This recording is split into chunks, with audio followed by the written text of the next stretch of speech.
You know the feeling, right? You're working a full-time job. You're putting in the hours. Maybe you're even picking up extra shifts on the side. But then, you get to the end of the month and, poof, your paycheck has practically vanished, and all you did was cover the bare necessities. It is an exhausting, incredibly frustrating feeling. And if you're dealing with this right now, let me tell you, you are far from alone. For millions of folks across the US, trying to put cash away has just become this impossible puzzle. So that brings us to a pretty baffling question. Why do so many Americans struggle to save money? I mean, how exactly did one of the wealthiest nations on Earth get to a point where families are just stuck in this relentless cycle of living paycheck to paycheck? Well, today, we're going to unpack the hidden reasons why bank accounts are staying empty and what that actually means for the future of the American dream. Here is our roadmap for this explainer. First, we'll look at the broken financial equation. Second, unaffordable basic life needs. Third, falling into debt traps. Fourth, lifestyle creep and emergencies. And finally, the bigger economic picture.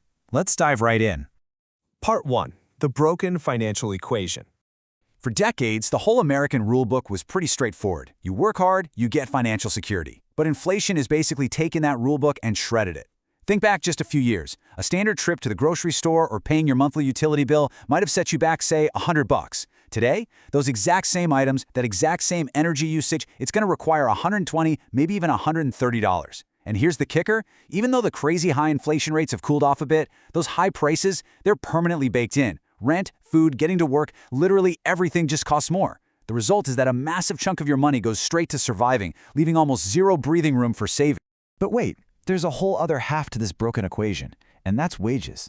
Now, you might be thinking, didn't a lot of people get raises recently? Well, yeah, many Americans did see their pay go up, but wage growth is lagging way behind that rising cost of living. It's honestly like running on a treadmill that someone keeps turning up. You might be earning more today than you did 5 years ago, but because housing, food, and insurance have just spiked so drastically, your actual purchasing power has plummeted. You're running just as hard, maybe harder, but you're actually falling backward. When your income simply cannot outpace your expenses, building wealth isn't just tough. Mathematically, it's pretty much impossible. Okay, Part 2. Unaffordable basic life needs. Let's talk about housing, because it's almost always the single biggest expense for any family. For the longest time, financial experts have pushed this golden rule, the 30% rule. Basically, never spend more than 30% of your income on housing. Sounds great, right? But today, that ideal is clashing violently with reality.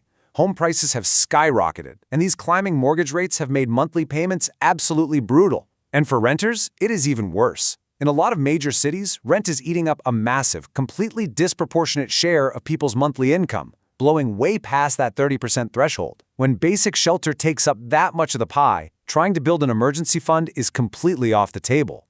And then there's healthcare. This is the great financial wild card. Even if you have really good health insurance, the copays, the premiums, those routine prescriptions, they add up to thousands of dollars in totally unavoidable expenses. It's gotten so bad that millions of Americans are literally delaying medical care that they need just to protect what little is left in their bank accounts. And if a true medical emergency actually strikes, that's usually the very first thing to instantly wipe out years of hard-earned savings. Which leads us right into Part 3, falling into debt traps. So what happens when your income literally doesn't cover your survival? Where do you turn? Well, for a ton of folks, credit cards have become a vital lifeline. We see them marketed constantly as these savvy financial tools, right? Like, get your cash back or hack your travel. But the reality on the ground is a whole lot darker. When savings are completely tapped out, credit cards just become a high-interest stopgap to buy groceries or keep the lights on until payday. Borrowing basically becomes a sheer necessity. But here is where the trap snaps shut. The interest rates. A balance that seems small and manageable at first can snowball incredibly fast under these massive double-digit rates. Suddenly, a huge chunk of your monthly paycheck is going strictly toward paying off interest to a bank, rather than putting anything toward your own wealth. It is a vicious, compounding cycle, and it is agonizingly difficult to break out of. We also absolutely have to factor in the student loan crisis. For millions of Americans, adulthood officially begins in the red. Starting out with tens of thousands of dollars in student loans immediately suffocates the amount of money a young person has to save, to invest, or to even think about a down payment on a house. Borrowers are spending literal decades repaying this educational debt. It fundamentally pushes back major life milestones. What we are really witnessing is an entire generation struggling to get ahead right out of the starting date. Moving to Part 4, Lifestyle Creep and Emergencies. Now, beyond the big systemic costs, we have to look at the psychological ones. Every single day we're bombarded, ads, social media influencers, you name it, showcasing these luxury lifestyles that are basically presented to us as perfectly normal. Combine that immense social pressure to keep up with those incredibly frictionless buy now, pay later buttons on literally every checkout page, and spending beyond your means has actually never been easier. These daily habits just chip away at the already thinning margins of a paycheck, making saving an even steeper mountain to climb. And this brings us to the tipping point. Life is unpredictable, right? Your car breaks down on the way to work. Because there is no cash buffer sitting in a savings account, that single minor emergency sets off a disastrous chain reaction. That urgent car repair, it goes straight onto a high-interest credit card, instantly forcing a family deeper into a hole and paralyzing their future saving potential. It's crazy to think about, but a single flat tire or a broken fridge can literally derail a family's finances for 6 months. Finally, Part 5, the bigger economic picture. Let's zoom out for a second.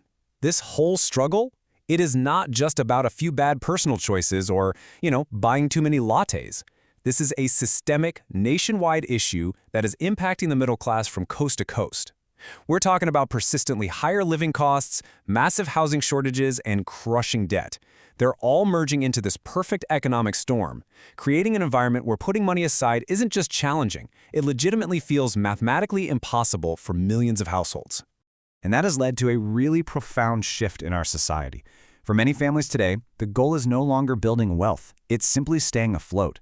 The traditional American dream, saving up, buying a home, leaving a nice little nest egg for your kids, that's kind of devolved into a daily, exhausting mission of just surviving these growing financial pressures. So why can't Americans save money anymore? Well, the answer is incredibly complex. But understanding these deep layers, the stagnant purchasing power, the housing crunch, the debt traps, that is the absolutely crucial first step toward finding real solutions. The future of the American dream really depends entirely on how individuals, businesses, and policymakers choose to respond to all this. Because one thing is for sure, the conversation about money in America is far from over. I want to leave you with something to really chew on. Is saving money harder today than it was 10 years ago? Think about your own journey over the past decade. Think about your grocery bills, your rent, your paychecks. Thank you for walking through this explainer with me. Take these insights, apply them to your own financial planning, and keep asking the hard questions.